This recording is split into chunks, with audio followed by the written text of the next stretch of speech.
हे कामगार संघटना किंवा काही कामगारांचे गट किंवा त्यांना फूस लावणारे काही पक्ष असतील हे सगळे जास्त अग्रेसिव्ह होत गेले. मग ही हे सगळी जे काय वस्तुस्थिती सगळं- मांडण्यामध्ये लोकांसमोर आणण्यामध्ये तुम्ही सरकार कमी पडलं का की 8,000 आणि 10,000च फक्त पगार आहे? पूर्ण- त्यांचे पगार किती आहेत मला जरा मी आकडे सांगतोय ते आपण रेकॉर्ड करा. हे जर खोटे असतील आणि पगारात नाही मिळाले तर आपण मला सांगू शकता की आकडेवारी फसवी आहे. या संपामध्ये भारतीय जनता पार्टीची मोठ्या प्रमाणात फूस होती का? लाखो प्रवाशांचे जे हाल होत आहेत त्याला भारतीय जनता पार्टी पण जबाबदार आहे. 2 दिवसामध्ये तुम्ही मेस्मा सारखं पाऊल घेऊ शकता. जर उद्या मेस्मा लावावा लागला तर मग आम्हाला सरकार म्हणून कठोर पावलं त्या बाबतीत देखील विचार करावा लागेल. नमस्कार, मी संदीप आचार्य. लोकसत्ता लाईव्हमध्ये आपल्या सर्वांचं स्वागत. गेले महिनाभर एसटीचा संप सुरू आहे. लाखो प्रवाशांचे हाल चालू आहेत. विद्यार्थी असतील, ज्येष्ठ नागरिक असतील, सर्वांनाच या एसटी अभावी प्रचंड त्रास होतोय. आज एसटी बंद असल्यामुळे सदैव प्रवाशांसाठी हे ब्रीदवाका असणारं एसटीला आज ब्रेक लागला आहे. गेले महिनाभर हा ब्रेक लागलेला आहे. नेमका हा संप का चालू आहे? या संपाला नेमकं कोण जबाबदार आहे? हा संप का चिघळला आहे हे आज आपण समजून घेणार आहोत. आपल्या समवेत आहेत राज्याचे परिवहन मंत्री अनिल परब. नमस्कार परब साहेब, मी आपलं स्वागत करतो लोकसत्ता लाईव्हमध्ये. सर, ह्या संपाला खरंच नेमकं कोण जबाबदार आहे? हा संप का घडला? या संपाची पार्श्वभूमी अशी आहे की 2016 ते 2020 या दरम्यानच्या कालावधीमध्ये या एस टी कर्मचाऱ्यांचं कराराचं जे करार व्हायचा होता हा करार एकतर्फी राज्य शासनाने त्यावेळेला जाहीर केला होता. आणि ह्या करारामध्ये ज्या काही तरतुदी होत्या त्या तरतुदींचं पालन देखील झालं नव्हतं.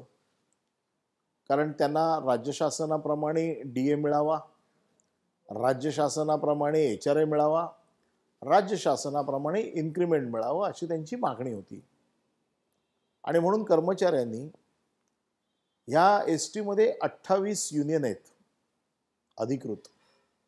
या 28 युनियननी कृती समिती बनवली आणि कृती समितीच्या माध्यमातून त्यांनी उपोषण केलं आणि माझ्याकडे चर्चेला आले. आणि त्यावेळेला त्यांचे हे 3 मुद्दे होते. या 3 मुद्द्यांपैकी 2 मुद्दे जे विशेषतः त्यांना DA 12% मिळत होता, त्यावेळेला राज्य शासनाचा DA 17% होता. आणि म्हणून त्यांची मागणी होती की तो DA 17% करावा. परंतु मी बोलणी करायच्या काही दिवस अगोदर राज्य शासनाचा DA हा 28% झाला. त्याचबरोबर HRA त्यांचा जो होता तो देखील राज्य शासनाप्रमाणे मिळावा अशी त्यांची इच्छा होती. आणि इन्क्रिमेंट त्यांना 2%चं 3% राज्य शासनाप्रमाणे मिळावं अशी त्यांची मागणी होती. माझ्याकडे ज्या वेळेला 28 युनियनची कृती समिती बोलते याचा अर्थ मी असा समजतो की 1 लाख कर्मचाऱ्यांचे प्रतिनिधी बोलतात. मी कुठल्या एका युनियनशी नाही बोललो, मी पूर्ण 28 युनियनच्या कृती समितीशी बोललो. आणि ह्याच्यातल्या 3 मुद्द्यांपैकी मी त्यांची मागणी 12% ते 17% असताना राज्य शासनाचा DA 28% झाला म्हणून मी ताबडतोब DA 12%वरनं 28% मान्य केला. मी त्यांचं HRA राज्य शासनाप्रमाणे मान्य केला. एक इन्क्रिमेंट त्यांचं जे होतं 2% आणि 3% ते मी त्यांना सांगितलं मी दिवाळीच्या नंतर हे आपल्याला देतो. हा विषय मी दिवाळीच्या नंतर सोडवतो, कारण आत्ता मंडळाची आर्थिक परिस्थिती तशी नाही आहे की तुम्हाला एकदम सगळं देऊ. पण हे तिन्ही तुमचे विषय मी मान्य करतो. त्याचबरोबर गेल्या वर्षी कोविडमध्ये आम्ही तुम्हाला दिवाळीचं बक्षीस म्हणून जे काय आम्ही छोटी मोठी रक्कम देतो ती देऊ शकलो नाही, ती देखील मी यावेळेला देतो. आणि हे सगळं मी दिवाळीच्या अगोदर देतो. यावरती माझं आणि कृती समितीचं एकमत झालं आणि कृती समितीने आपलं आंदोलन जे उपोषणाचं मागे घेतलं.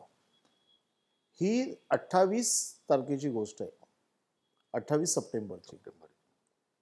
दुसऱ्या दिवशी हा आंदोलन मागे गेल्यानंतर मी असं समजतो की 28 युनियन ज्या वेळेला बोलतायत त्यावेळेला सगळ्या कामगारांचं प्रतिनिधित्व करतायत. दुसऱ्या दिवशी अचानक आम्हाला नोटीस आली की आम्ही कामगार संपावरती जाणार आहोत 3 तारखेपासून, 3 नोव्हेंबरपासून, म्हणजे दिवाळीच्या अगोदरच्या दिवशीपासून. आणि म्हणून आम्ही कोर्टात गेलो की असं सगळं मान्य केल्याच्या नंतर देखील आम्हाला संपाची नोटीस आलेली आहे, तर संप रोखावा. इंडस्ट्रियल कोर्टाने सांगितलं की संप करू नका, तरी देखील काही डेपोमध्ये संप सुरू झाला. संप ज्या वेळेला सुरू झाला त्यावेळेला आम्ही अशी भूमिका घेतली की हा कोर्टाचा कंटेम्प्ट आहे आणि कंटेम्प्ट असताना अशा प्रकारचा संप सुरू होणं.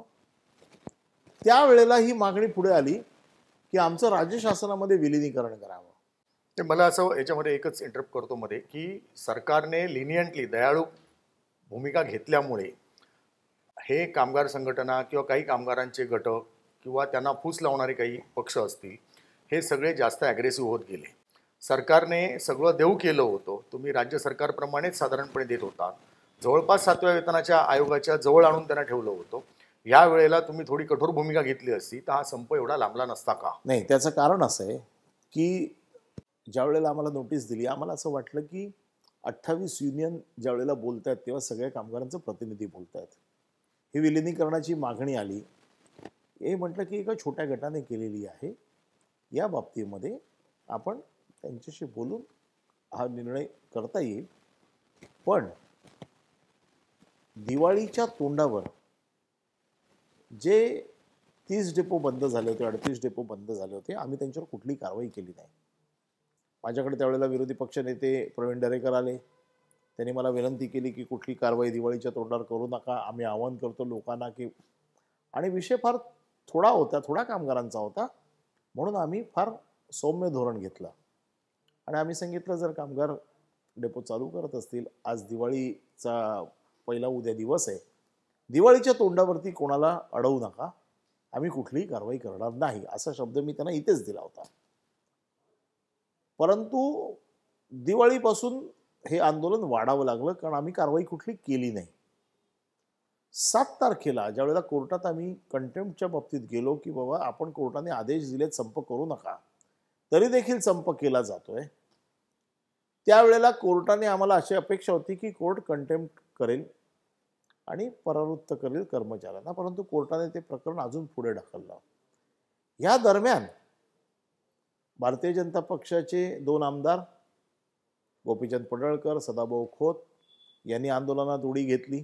म्हणजे भारतीय जनता पार्टीने तुम्हाला फसवून दाखवलं, कारण दरेकरांनी आधी येऊन सांगितलं की नाही नक्की सगळं मागे घेतोय, त्यांनी आणि माझ्याकडे पडळकरांनी चर्चा केली आणि भारतीय जनता पक्षाचे 2 आमदार गेले, त्यांनी सगळीकडे फिरले, त्यांनी विलिनीकरणाची मागणी केली आणि विलिनीकरण झालंच पाहिजे अशा पद्धतीने सगळ्या कामगारांना या संपाला कंप्लीट भारतीय जनता पार्टीची फूस होती. त्यांनी त्यांनी उघड पाठिंबा दिला होता आणि विलिनीकरणाच्या मागणीचा जोर जो वाढायला लागला तो कामगारांच्या डोक्यामध्ये हा शब्द गेला की विलिनीकरण झालंच पाहिजे. आणि मग त्यांनी आंदोलन पुकारलं की सगळ्या कामगारांनी मुंबईत या. त्यावेळेला आपलं विलिनीकरण झालं तर आपले सगळे प्रश्न कायमचे मिटतील या एका भावनेत ना कामगार डेपो बंद केलाय, एसटी पूर्णपणे बंद झाली, कामगार आझाद मैदानावर आले आणि आझाद मैदानावरचं आंदोलन सुरू झालं. काही दिवस आम्ही त्यांच्याशी बोलण्याचा प्रयत्न केला, परंतु त्या दरम्यान हायकोर्टात जे प्रकरण गेलं कंटेम्प्टच्या वेळेला, त्या कंटेम्प्टच्या वेळेला हायकोर्टाने आम्हाला विचारलं की त्यांचा तुमच्यावरती विश्वास नाही आहे, तुम्ही आम्हाला GR काढा. आणि हायकोर्टाने आम्हाला निर्देश दिले की एक त्रिसदस्य समिती बनवा, जी समिती विलिनीकरणाचा मुद्दा नक्की करेल. 12 आठवड्यात ते आमचा अहवाल सादर करतील आणि तो मुख्यमंत्र्यांच्या सगळ्या टिप्पणीसह तुम्ही कोर्टात आणून आम्हाला द्या. पहिल्यांदा असं टाइम बाउंड ऑर्डर हायकोर्टाने दिली आणि त्यांनी सांगितलं की तुम्ही ही तोंडी नको आम्हाला, तुम्ही आजच्या दुपारी 3 वाजेपर्यंत याचा GR काढा, 4 वाजता ह्या समितीची बैठक घ्या, त्याचे मिनिट्स आम्हाला 5 वाजता तुम्ही सबमिट करा. इतिहासात कधी एका दिवसात GR निघाला नव्हता, पण आम्ही तो GR काढला, आम्ही 4 वाजता कोर्टात दिला आणि कोर्टाने आम्हाला त्यावेळेला असं सांगितलं होतं की 5 वाजता आम्ही त्यांना संप मागे घेण्याचे आदेश देऊ. म्हणून आम्ही देखील धावपळ करून करून करून ते सगळं केलं, परंतु कोर्टाने ते प्रकरण पुढच्या 8 दिवसानंतर ठेवलं. या दरम्यानच्या काळामध्ये कामगारांना असं वाटलं की विलिनीकरणाचा दबाव आपण वाढवला तर आपल्याला त्याच्यात यश मिळेल. त्यात या 2 आमदारांनी कामगारांचं नेतृत्व केलं, भारतीय जनता पक्षाने विलिनीकरणाच्या पाठिंब्याला मागणीला पूर्णपणे पाठिंबा दिला. सगळे डेपो जाऊन बंद केले आणि हे एसटीला ब्रेक लागला. या दरम्यान कोर्टाचा आदेश जो होता तो आम्हाला पाळणं बंधनकारक आहे आणि कोर्टाने स्पष्ट सांगितलं होतं की ही त्रिसदस्यीय समिती 12 आठवड्यामध्ये पूर्ण अभ्यास करेल आणि विलिनीकरणाचा प्रश्न सोडवेल. आणि म्हणून आम्ही त्या समितीच्या समोर हे प्रश्न मांडले. कोर्टाने हे देखील सांगितलं की ज्याला जे सांगायचं आहे विलिनीकरणाच्या बाबतीमध्ये त्यांनी त्या समितीच्या समोर जावं आणि समितीने म्हणणं त्यांचं ऐकून घेतलं पाहिजे. म्हणून आम्ही कामगारांना विनंती केली की तुमची विलिनीकरणाची जी काही मागणी आहे ती त्या समितीच्या समोर जा. समिती तुमचं म्हणणं ऐकून घेईल आणि त्याच्या बाबतीत निर्णय देईल. नाही, पण या सगळ्या आणि समिती जो निर्णय देईल आम्ही हे पण मान्य केलं की समिती जो निर्णय देईल तो आम्ही मान्य करू. तो एक भाग झाला. पण या दरम्यानच्या काळामध्ये तुम्ही त्यांच्या HRA DA सगळ्या ज्या काही मागण्या मान्य केल्या होत्या त्याच्यातनं आज एसटीला आज मोठ्या प्रमाणामध्ये आर्थिक भुर्दंड सहन करावा लागणार आहे. तुम्ही जवळपास 7व्या वेतन आयोगाच्या आसपास येऊन त्यांना नेऊन ठेवलेला आहे. हा सगळा येणारा एकूण बोजा आणि आज जे वारंवार हे एसटीच्या लोकांकडनं सांगितलं जात आहे, संपकऱ्यांकडनं किंवा भाजप पुरस्कृत लोकांकडनं सांगितलं जात आहे की 8,000 आणि 10,000च फक्त पगार आहे. खरंच एसटीच्या लिपिक असतील, चालक असतील, वाहक असतील, त्यांचे पगार किती आहेत मला जरा मी याची पूर्ण वस्तुस्थिती आपल्याला सविस्तर सांगतो. मी पहिलं त्याच्या अगोदर विलिनीकरणाचा मुद्दा आपल्या समोर पुन्हा एकदा सांगतो. विलिनीकरणाच्या बाबतीमध्ये आम्ही साधारण जेव्हा चर्चा करत होतो त्यांना मी सांगितलं विलिनीकरण आम्हाला निर्णय घेणं शक्य नाही, कोर्टाच्या आदेशाप्रमाणे त्यांना. त्या दरम्यान सरकार काही करत नाही आहे, सरकार ह्याच्यावर काही बोलत नाही आहे, सरकार मख्खपणे बघत बसलेलं आहे. आणि म्हणून सरकारने एक निर्णय घेतला की विलिनीकरणाचा जोपर्यंत निर्णय होत नाही, विलिनीकरणावरती जो काही रिपोर्ट येईल, विलिनीकरण झालं तर प्रश्नच मिटला, राज्य शासनाप्रमाणे द्यायचंय, तोपर्यंत आपण 2 पावलं पुढे जावं आणि यांची वाढ करावी. वाढ कशात करावी त्याचं कारण असं आहे, HRA आपण त्यांना राज्य शासनाप्रमाणे देतो, त्यांना आपण DA राज्य शासनाप्रमाणे देतो, त्यांची इन्क्रीमेंट राज्य शासनाप्रमाणे देतो. प्रश्न राहिला बेसिकचा आणि म्हणून मग असं ठरलं गेलं की बेसिकमध्येच त्यांच्या वाढ करून द्यायची. आता ह्यामध्ये 2 गोष्टी नीट समजून घ्या. एसटीचे जे काही प्रमुख 2 घटक आहेत, वाहक आणि चालक, यामध्ये नवीन जे कामाला लागलेले आहेत, म्हणजे साधारण ज्यांची सर्व्हिस 10 ते 15 वर्षापर्यंत आहे किंवा 12 वर्षापर्यंत आहे, अशा चालकांचे पगार कमी आहेत असं आमचं एक मत झालं. त्यांचे पगार होते 18,000 रुपये. त्याच्यात त्यांचं बेसिक होतं 12,000 रुपये आणि उरलेले त्यांचे अलाउन्सेस होते. पण त्यांचे पैसे कापून त्यांच्या कर्जाचे हप्ते, त्यांच्या सोसायटीचे हप्ते जाऊन त्यांना पगार 10-12,000 रुपये हातात येत असेल. आणि जसा 18,000 रुपये पगार घेणारा एसटी मध्ये कामगार आहे, ड्रायव्हर आहे, तसा 50,000 रुपये घेणारा पण आहे, ज्याची सर्व्हिस जशी आहे. परंतु जे काही चित्र रंगवलं गेलं किंवा जे काही चित्र समोर आलं लोकांच्या, ते एसटी कामगारांना पगार 5,000 मिळतो, 6,000 मिळतो, 7,000 मिळतो. मग ही सगळी वस्तुस्थिती मांडण्यामध्ये, लोकांसमोर आणण्यामध्ये तुम्ही सरकार कमी पडलं का, परिवहन मंत्री कमी पडले का? तुम्हाला कारण जवळजवळ 20 वर्षापेक्षा जास्ती आणि 30 वर्षापर्यंत मी जी माहिती घेतली तर त्यांना साधारण 30-40 हजार ते 50-55 हजारांपर्यंत सगळ्यांना पगार आहे. 2 गटांमध्ये पगार आहेत. ज्यांचे पगार कमी आहेत तो गट मी तुम्हाला सांगितला आणि ज्यांचे पगार 50,000च्या आसपास आहेत तो गट सांगितला. आता एसटीने मग सरकारने काय विचार केला की ज्यांचे पगार कमी आहेत त्यांच्या मूळ पगारात घसघशीत वाढ करून टाका. म्हणजे त्यांची मागणी होती की आम्हाला एक तर राज्य शासनाप्रमाणे मिळाले पाहिजेत किंवा किमान आम्हाला बाहेरच्या राज्यामध्ये जे ड्रायव्हर्सना पगार मिळतात तेवढे पगार मिळाले पाहिजेत. आज मी आपल्याकडे, आता काही लोक असं म्हणतात की पगारवाढ फसवी आहे. मी आकडे सांगतोय ते आपण रेकॉर्ड करा. नक्कीच हे जर खोटे असतील आणि पगारात नाही मिळाले तर आपण मला सांगू शकता की आकडेवाढ फसवी आहे. आम्ही जो काही पगारवाढ जी काही सुधारित अन्य राज्यांच्या तुलनेमध्ये जो जेवढा पगार मिळतो तेवढाच पगार किंवा त्याच्यापेक्षा, मी तुम्हाला अन्य राज्यांचे पण पगार सांगतो, आमचे पण पगार सांगतो, पण मी पहिली वाढ सांगतो आपल्याला. वाढ अशी आहे की जो चालक ज्याला 10 वर्ष पूर्ण झाली किंवा जो नवीन, आज आपण असं पकडू की जो पहिल्या दिवशी कामाला लागला, ह्या पहिल्या दिवशी कामाला लागलेल्या माणसाचा पगार एस टीमध्ये 17,395 हा सुरुवातीचा त्याचा पगार होता. ह्याच्यामध्ये 1 ते 10 याच्यामध्ये आम्ही त्याच्या पगारात 5,000 रुपयाची बेसिकमध्ये वाढ केली. 1 ते 10 म्हणजे 1 ते 10 वर्ष. 1 ते 10 वर्ष त्याची बेसिकमध्ये वाढ केली. आणि ज्याला 17,395 रुपये होता, 5,000 रुपये बेसिकमध्ये वाढ झाल्यामुळे त्याच्या DA मध्ये वाढ झाली, त्याच्या HRA मध्ये वाढ झाली, त्याच्या इन्क्रिमेंटमध्ये वाढ झाली आणि त्याचा पगार 24,595 रुपये झाला. हे आकडे रेकॉर्डवरती आहेत, हे फसवे नाहीत. जे आज म्हणतायत की अनिल परब फसवे आकडे सांगतायत, त्यांनी लिहून ठेवावेत आणि पगार आल्यावरती तपासून घ्यावेत. त्याच्या पगारामध्ये 7,200 रुपयाची वाढ झाली. म्हणजे आमच्या हिशोबाने 41% वाढ झाली. एस टीच्या पूर्ण इतिहासामध्ये अशी वाढ कधीच झाली नव्हती.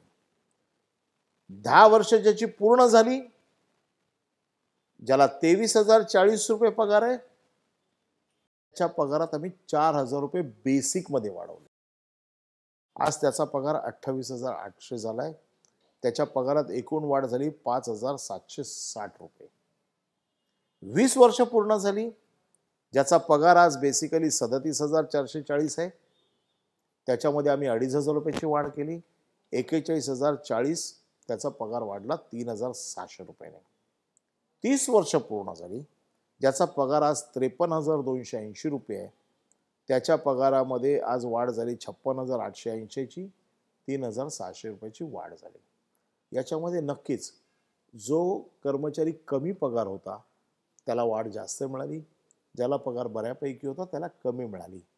ही अनामली आहे, परंतु ही अनामली दुरुस्त होणारी आहे. ही कधी दुरुस्त होणार?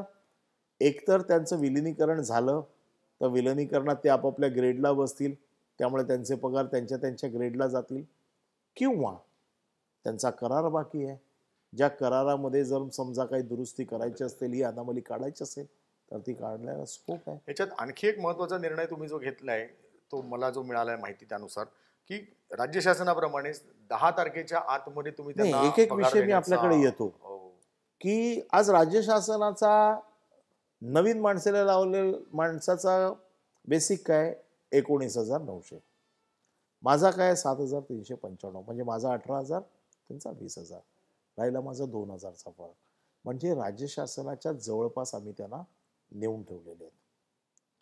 आज आम्ही जी काही कामगारांची मानसिकता बघतो की विलिनीकरण शब्द त्यांना का हवंय, विलिनीकरण साहजिक आहे. विलिनीकरण मिळालं म्हणजे त्यांना राज्य शासनाचा दर्जा मिळाला, त्यांना त्यांचे पगार मिळाले, त्यांना नोकरीची शाश्वती मिळाली आणि त्यांना त्याचबरोबर पगार वेळेवरती.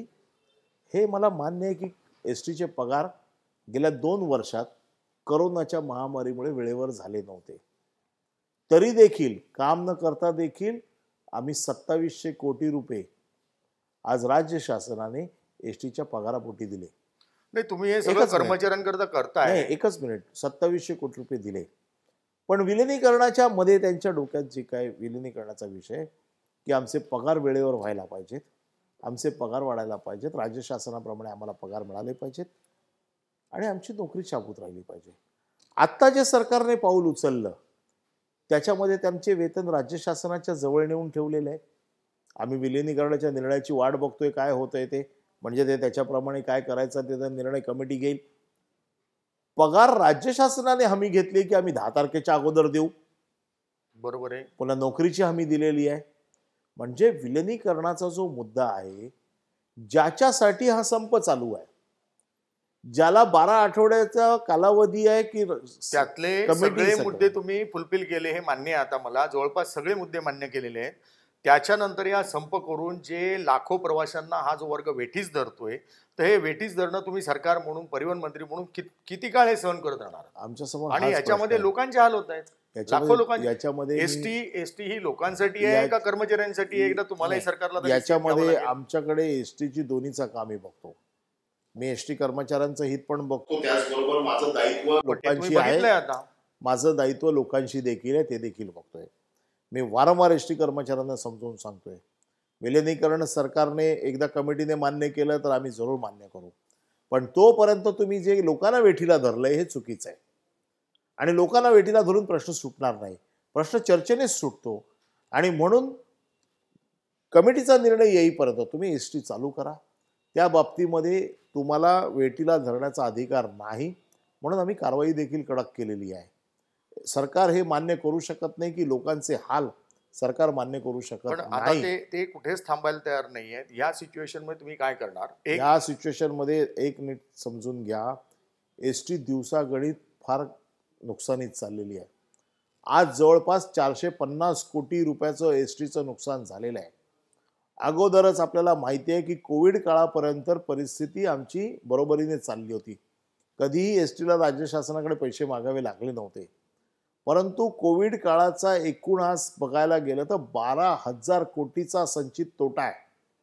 आणि 12,000 संचित तोटा असताना देखील एस टी महामंडळाने आज अतिरिक्त भार घेतलाय की कर्मचाऱ्यांना दिलं पाहिजे म्हणून घेतलं पाहिजे. असं असताना देखील आज कर्मचारी जे आडमुठे धोरण पकडून की आम्ही एस टीच चालू करणार नाही, मला असं वाटतं की ते कर्मचारी एस टीचं तर नुकसान करतातच आहेत, परंतु ते स्वतःचं देखील नुकसान करतायत आणि ते जनतेचं पण नुकसान करतायत. त्याचं कारण असं आहे, माझी कॉलेजची मुलं एस टीने जात आहेत, माझी शाळेची मुलं एस टीने जात आहेत, सिनियर सिटीजन एस टीने जात आहेत. आणि आम्ही ज्यांना ज्यांना सवलती देतो, ज्यांना राज्य शासन भार उचलते, अशा सगळ्या लोकांचं जीवन आज एस टीच्या संपामुळे बंद पडत चाललंय. आणि म्हणून राज्य शासन बाकीचे पर्याय देखील आता हळूहळू तपासायला लागेल. म्हणजे तुम्ही काय करणार? आणि कारण हे थांबायलाच तयार नाही, नाही. एकच 12 लोकांना आठवडे तुम्ही संप चालू ठेवणार का? म्हणजे चालू देणार का आमचा आता? तोच प्रश्न आहे की 12 आठवडे एस टीचा संप चालू शकत नाही. आम्ही सगळ्यांना आता प्रश्न असा आहे, आम्ही बोलायचं कोणाशी? ज्या 28 युनियन आहेत, या 28 युनियनचं ते मानत नाही आहेत. त्यांनी जे 2 आमदारांचं नेतृत्व करत होते त्यांना माझा मुद्दा पटला, त्यांनी माघार घेतली. माघार घेतली का पळ काढलाय? कारण असं आता आहे की याचा- जर सगळं तुम्ही मान्य केलंय तर त्याच्यानंतर त्यांनी सरकारबरोबर साथ द्यायला पाहिजे होती. याचा विरोधी अर्थ पक्षाने काय पण लावायचा जबाबदारी मान्य करायला होती. हा तुम्ही ठरवा. पण त्यांनी याच्यातनं माघार घेतली, कारण त्यांनी जे सांगितलं ते आपल्याला सांगतोय. ॲडव्होकेट गुणवंत सदावर्ते यांनी या नेतृत्व आता स्वीकारलेलं आहे. मी त्यांना देखील बोलवलं, मी त्यांच्याशी बोललो. त्यांना म्हटलं तुम्ही तर वकील आहात, आपल्याला एक गोष्ट माहिती आहे, कोर्टाने आदेश दिलेला आहे, 12 आठवडे तुम्हाला थांबावंच लागेल.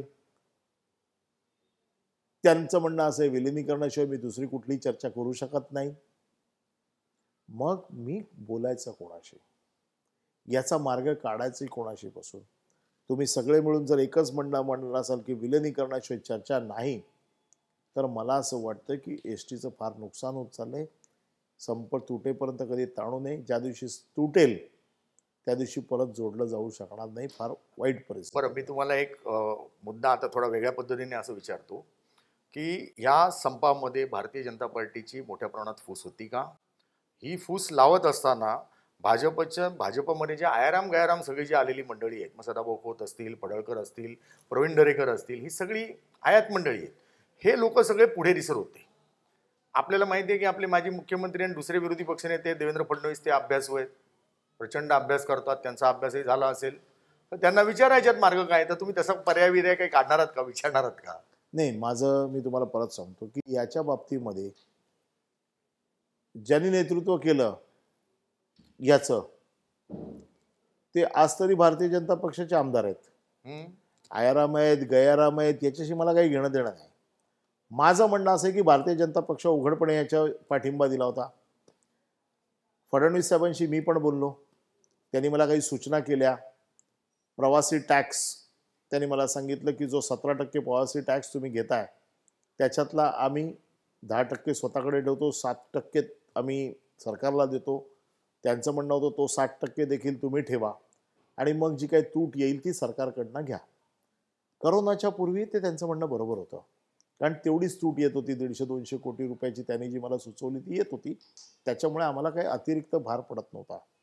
परंतु करोनाच्या काळामध्ये गेल्या 2 वर्षामध्ये ही तूट एवढी मोठ्या प्रमाणात वाढलेली आहे की केवळ प्रवासी करावरती ही संपत नाही आहे.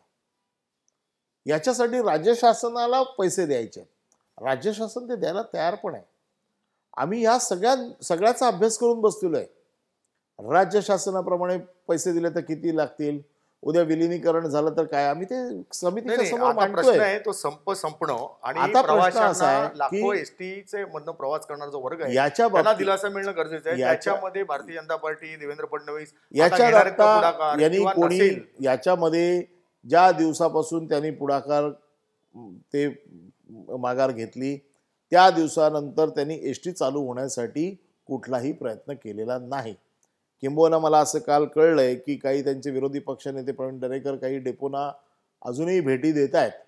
म्हणजे मला असं वाटतं म्हणजे लाखो प्रवाशांचे जे हाल होत आहेत त्याला भारतीय जनता पार्टी पण जबाबदार आहे असं आता तुमचं तर म्हणणं आहे का? मला असं दिसायला लागलं. इतके दिवस मी हे बोलत नव्हतो, पण तुमचेच नेते माझ्याकडे जेव्हा बसून तुमच्या नेत्यांनी जेव्हा माझ्याकडे जो तोडगा मान्य केला, तुम्ही आमच्यावर आरोप केला सरकार काय करत नाही, सरकारने 2 पावलं पुढे यावं.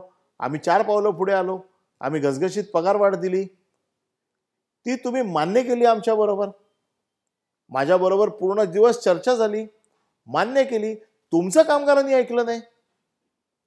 याच्यात तर आमचा काही दोष नाही. तुम्ही जे सांगितलं ते आम्ही मान्य केलं. त्यानंतर तुम्ही आता मागे गेल्याच्या नंतर पुन्हा जर तुम्ही जे आंदोलन भडकवताय तर याचा अर्थ असा आहे की तुम्ही लोकांना जो त्रास होतो त्याला जबाबदार तुम्ही आहात.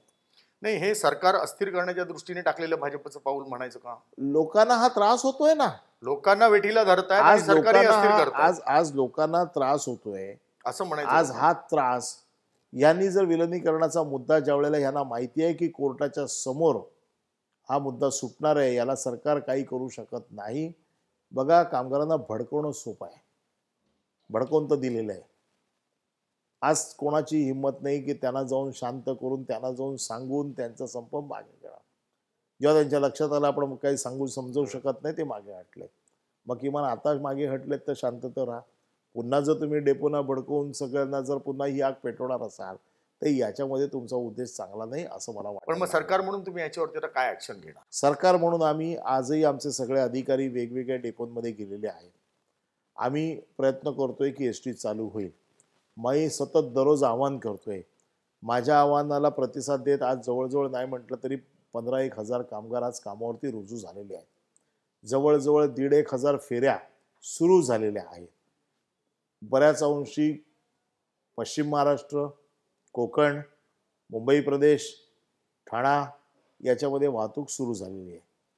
मराठवाडा, विदर्भ इकडे अजूनही वाहतूक सुरू नाही झाली. पण थोड्या वेळापूर्वीच आमच्या एमडींशी बोललो, ते म्हणाले की कामगारांशी आम्ही बोललोय, कामगारांना आता समजू लागलेलं आहे, कामगार आता प्रयत्न हळूहळू वाहतूक सुरू होईल नाही असा माझा तुमचे एमडी विश्वास आहे. कदाचित तुम्हाला चुकीची माहिती देत असावे. तुम्ही एकदा तपासून बघा. माझ्याकडे जी माहिती आहे याच्यामध्ये ती फार गंभीर आहे.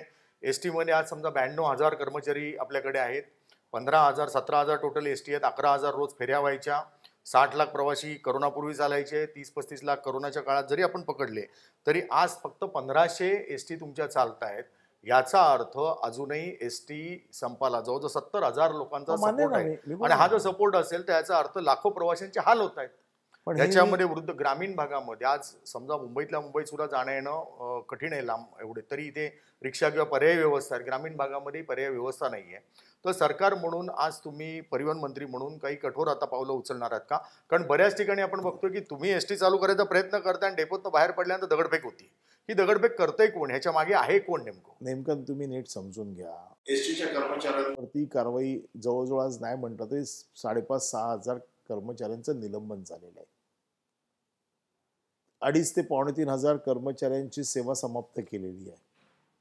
याच्यापेक्षा कठोर कारवाई जी नाही, काही हा मला मेसेज करायची आहे. गेला पाहिजे. दरवेळेला होतं असं. याच्यापूर्वी एस नाही, टी म्हणजे जेव्हा आपली जेव्हा संप अपेक्षा झाले, काय आहे की काय करावं? नाही अपेक्षा नाहीये. वस्तुस्थिती अशी आहे की लोकांचे अतोनात हाल होत असताना आज मेसेज असा जातोय की संप मिटल्यानंतर सगळ्यांना पुन्हा परत घेतलं जाईल, काही होणार नाही, हे सगळं बडतर्फी वगैरे सगळं बोगस आहे, एक नाटक आहे. हे जो मेसेज बाहेर जातोय ह्या मेसेजला कुठेतरी एक ठाम जर काहीतरी नाही, पूर्णविराम पण मिळाला. याच्यामध्ये मला एक गोष्ट कळत नाहीये की हे मेसेज पसरवतंय कोण? ते तुम्हीच सांगा आता आम्हाला. एकदा कर्मचाऱ्यांना निलंबित केलंय, त्यांची चौकशी चालू झाली आहे, त्यांच्यावर कारवाई नक्की होईल. मी डेडलाईन दिली होती की एवढ्या दिवसामध्ये परत या, आपल्यावरती कुठली कारवाई होणार नाही. ती डेडलाईन संपलेली आहे. कारवाई पुढे पुढे चालू झालेली आहे. सेवा समाप्त केलेली आहे. ज्यांची सेवा समाप्त केली आहे त्यांचं नियमाप्रमाणे जे काही वेतन द्यायचं असतं ते देऊन सेवा समाप्त केली आहे. त्यामुळे ही ॲक्शन परत मागे घेण्याचा प्रश्न येत नाही. अच्छा, म्हणजे तुम्ही जी ऍक्शन घेतली त्याच्यावर आता पूर्णपणे तुम्ही आम्ही ठाम आहात. पूर्णपणे ठाम आहोत याच्यावरती. तरी देखील पुढे अजून आम्हाला फार ऍक्शन घ्याव्या लागू नयेत म्हणून कामगारांनी संप मागे घ्यावा अशी आमची स्वतःची मग आता नवीन डेडलाईन देणार आहात का प्रामाणिक तुम्ही इच्छा आहे. आता आम्ही काही? डेडलाईन देणार नाही. मला ते मागे घेत नाहीत, लोकांचे हाल होत आहेत. आम्ही ज्यांच्यावरती म्हणूनच म्हटलं की या बाबतीत आम्ही सगळ्या गोष्टी तपासून बघतोय. कारण एसटी हे एसेन्शियल सर्व्हिसमध्ये येते. एसेन्शियल सर्व्हिसचा एक वेगळा कायदा आहे. ह्या कायद्याचा बडगा अजून सरकारने उचललेला नाही. याचा कायद्याचा बडगा उचलायचा की उचलायचा नाही याचा एक निर्णय 1-2 दिवसामध्ये आम्ही घेऊ. सरकार लोकांना दायित्व आहे, त्याच्यामुळे सरकार शांत बसणार नाही. सरकार याच्यावरती नक्कीच, पण त्याच वेळेला एस टीच्या कामगारांची देखील आम्हाला सगळेच्या सगळे काही एस टीचे कामगार या संपामध्ये मनापासून नाही आहेत. बरेच जण आम्हाला येऊन म्हणजे आमच्याकडे संपर्क साधतात, आम्हाला कामावर यायचं आहे. काही लोक त्यांना अडवत आहेत. पूर्वी राजकीय पक्ष अडवत होते, आता एस टीतले काही लोक अडवत आहेत. उद्या जर याच्यापेक्षा कठोर कारवाई करावी लागली तर ती करण्याची सरकारची म्हणजे मानसिकता आहे. 1-2 दिवसामध्ये तुम्ही मेस्मा सारखं लावण्यासारखं पाऊल उचलू शकता. या बाबतीमध्ये आम्ही आत्ता लवकरात निर्णयाप्रत येऊ.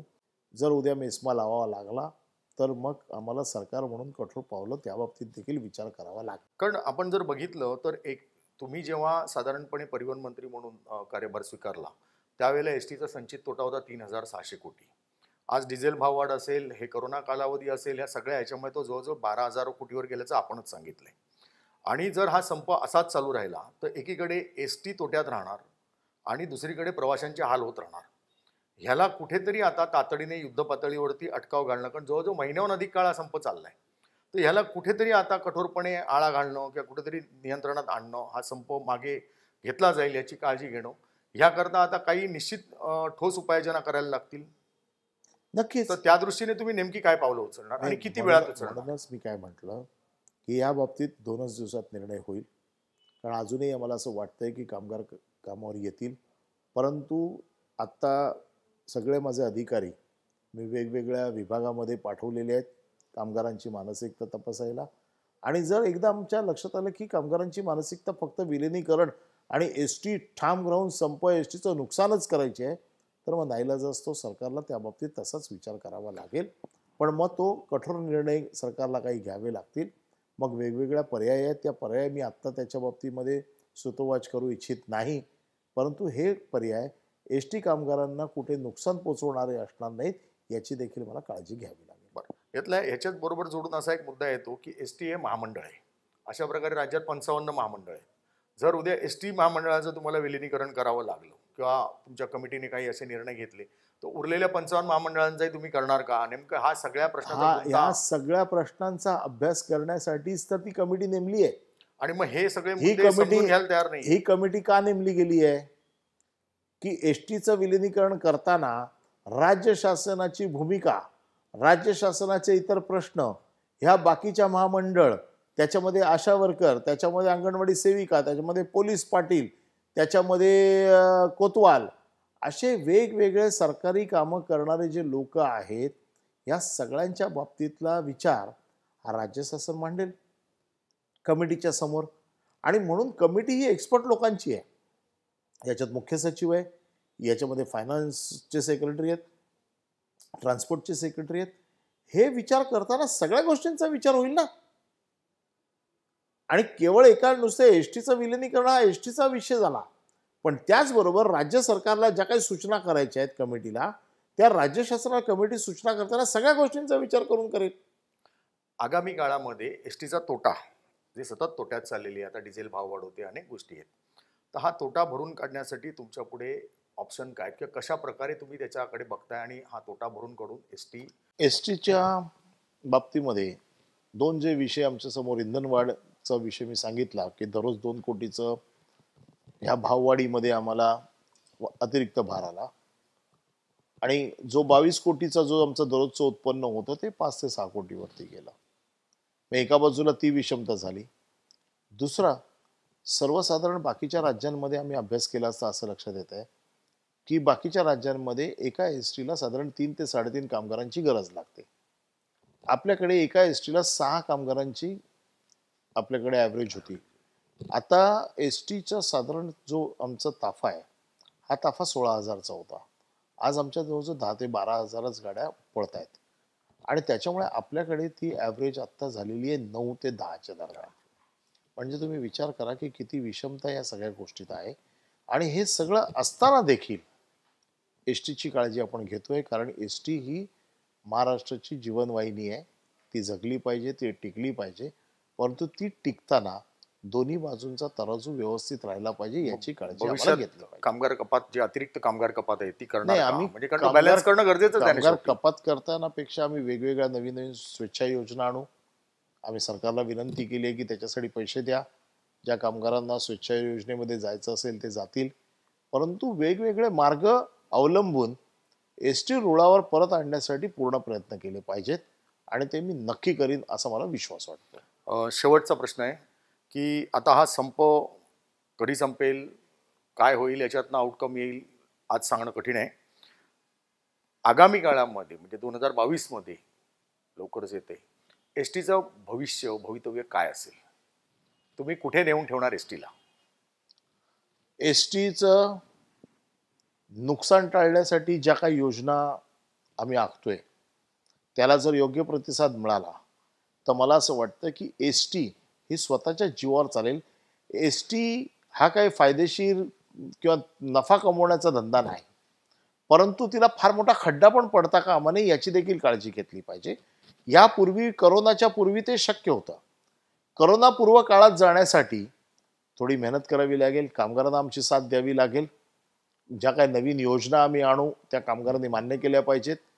आम्हाला वेगवेगळे प्रयोग करावे लागतील आणि या प्रयोगातनं मला पूर्ण खात्री आहे की 2022 पर्यंत आम्ही व्यवस्थित चांगल्या ट्रॅकवर येऊ शकतो आणि एस टीचं जे नाव आहे, एस टीचा जो ब्रँड आहे हा पूर्ववत राहील, त्याचं गतवैभव पुन्हा येईल असा विश्वास मला या निमित्ताने वाटतो. धन्यवाद सर. तर हे होते राज्याचे परिवहन मंत्री अनिल परब.